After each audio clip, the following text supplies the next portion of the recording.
Quelles sont les opportunités deep value italiennes du mois? C'est ce qu'on va essayer de dénicher dans cette vidéo. Pensez à vous abonner à la chaîne et activer la cloche si ce n'est pas déjà fait.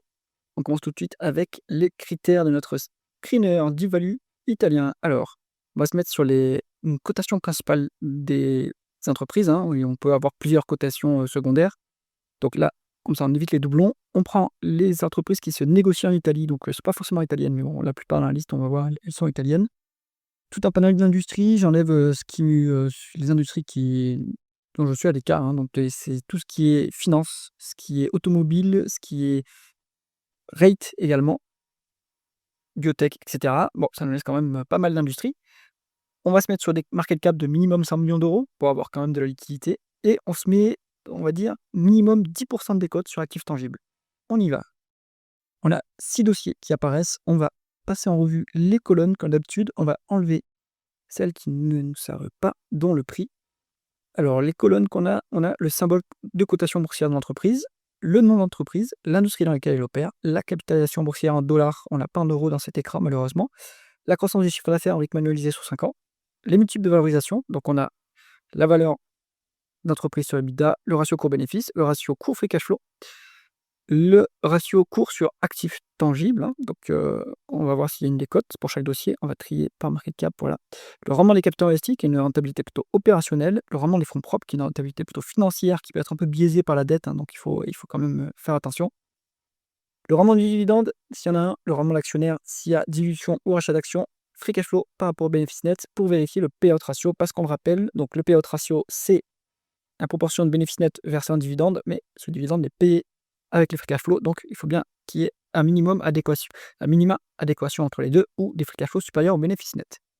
On commence par la première entreprise de cette liste, on la connaît bien, il s'agit de Eni, donc d'énergéticien italien, 43 milliards de market cap, hein, donc c'est une large cap, 5,2% de croissance du chiffre d'affaires en rythme annualisé sous 5 ans. Ça tient compte du cycle énorme qu'il y a eu sur l'énergie entre 2022 et 2023. Maintenant, ça se normalise un petit peu. Les multiples, de flux sont bas, 3,9 en VE sur EBITDA, c'est quand même pas très cher, hein. 17,8 en ratio court-bénéfice, mais je pense qu'il y a la dépense non cash parce que les free cash flow sont le price free cash flow, il est à 7. Donc on est, sur une entreprise qui est plutôt en train de dégager du flux et pour le rendre aux actionnaires, hein, vu que le secteur énergétique, traditionnel est très mature et n'a plus besoin de lourds investissements comme, auparavant. Rentabilité opérationnelle plutôt faible, hein, donc c'est ce qu'on va voir aussi ce qu'on voit dans les screeners D-value, hein, c'est que s'il y a une décote sur actifs et encore plus sur actifs tangibles, c'est qu'en général, il y a des problèmes de rentabilité à court terme. Pour le coup, il ne faut pas s'arrêter à ce critère, il faut juste vérifier que ça va c'est un potentiel d'amélioration. Donc ici, c'est à 2,6, normalement, le fonds propre, on a 5, donc c'est pas fantastique, hein, Eni, mais il y a pas trop de dettes. 1,1 fois l'EBITDA en net. Un rendement du dividende à 8 avec un rendement d'actionnaire à peu près équivalent, donc ça, c'est bien. On a alors un payout ratio qui est à 124, mais comme on paye le dividende avec les free cash flow, on est presque, allez, on est à 2 fois et demi les bénéfices nets, donc on est, 55, 50 de payout ratio en réalité. Donc là, vous avez du dividende qui est soutenable quand même, hein, sur Eni, intéressant, avec une décote sur actifs tangibles. Donc, vous avez une marge de sécurité sur les actifs de la boîte. Maintenant, c'est pas très rentable et il y a l'État italien au capital. C'est quelque chose à prendre en considération si vous vous intéressez à ce dossier. Ensuite, on passe à Caltagirone SPA. Alors, j'espère que j'ai mis mes onglets dans l'ordre. Non. Alors, Caltagirone, c'est ça. On est sur une holding, en fait, une holding italienne, qui a des participations dans Cementir Holding. C'est une bonne boîte de ciment. Une boîte d'édition qui apparaît aussi dans le screener et 2 autres boîtes, alors je ne sais pas ce qu'elles font et qu'il faut regarder en détail chaque activité. Donc là, on a typiquement une décote sur normalement, on doit avoir une décote une décote de holding, en fait, puisque c'est une holding et donc ça se manifeste via un price to book qui est décoté. Mais là, en plus, on a une décote sur actif tangible, hein, donc on a une, décote supplémentaire sur ce dossier. 1 milliard de market cap, 8 de croissance du chiffre d'affaires en rythme annualisé sur 5 ans. Il faut regarder comment ils comptent la croissance. Est-ce que c'est la croissance des participations? Je le pense, hein.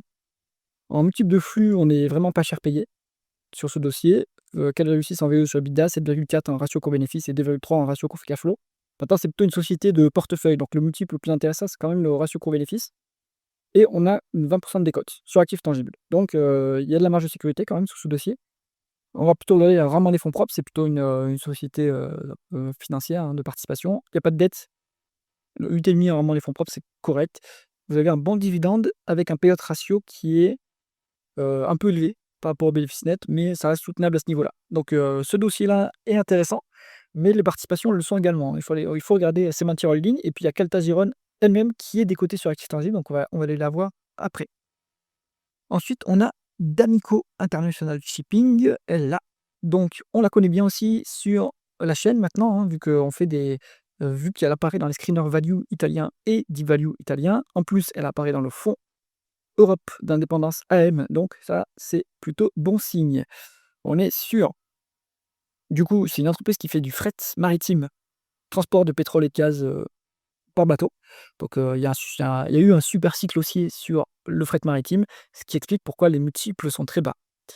Donc c'est une small cap, hein, 453 millions d'euros de dollars de market cap, 6,7% de croissance du chiffre d'affaires en rythme annualisé sur 5 ans. Donc là, il y a le cycle, le fort cycle haussier, hein, qui a aidé la croissance.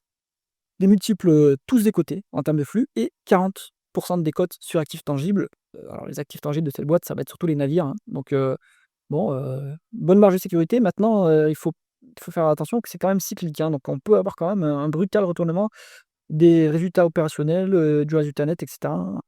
Parce que, voilà, c'est très cyclique. Même pour l'instant, ça baisse un petit peu, le cycle se retourne un petit peu, mais c'est pas la chute, énorme auquel le marché semble s'attendre en mettant des multiples aussi bas. 15,4% vraiment des capitaux investis, hein, donc on l'a dit, ça c'est le haut de cycle, hein, c'est très, très, très bien.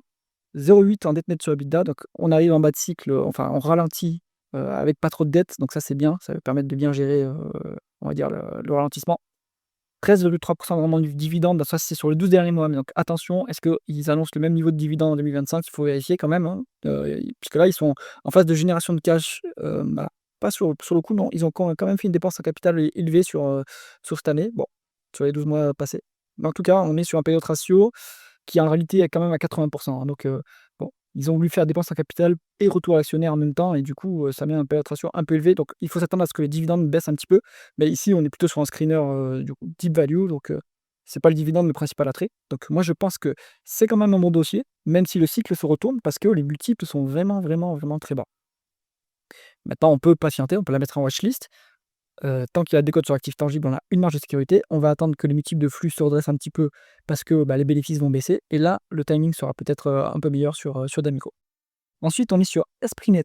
Donc je ne connais pas cette entreprise, elle est ici. Ils font, alors ils nous mettent que c'est de l'électronique, hein. Donc voilà, moi je le cite en espagnol évidemment. Donc qu'est-ce qu'ils font? C'est plutôt une boîte tech experience, c'est de l'électronique, hein, c'est les semi-conducteurs, hein, voilà.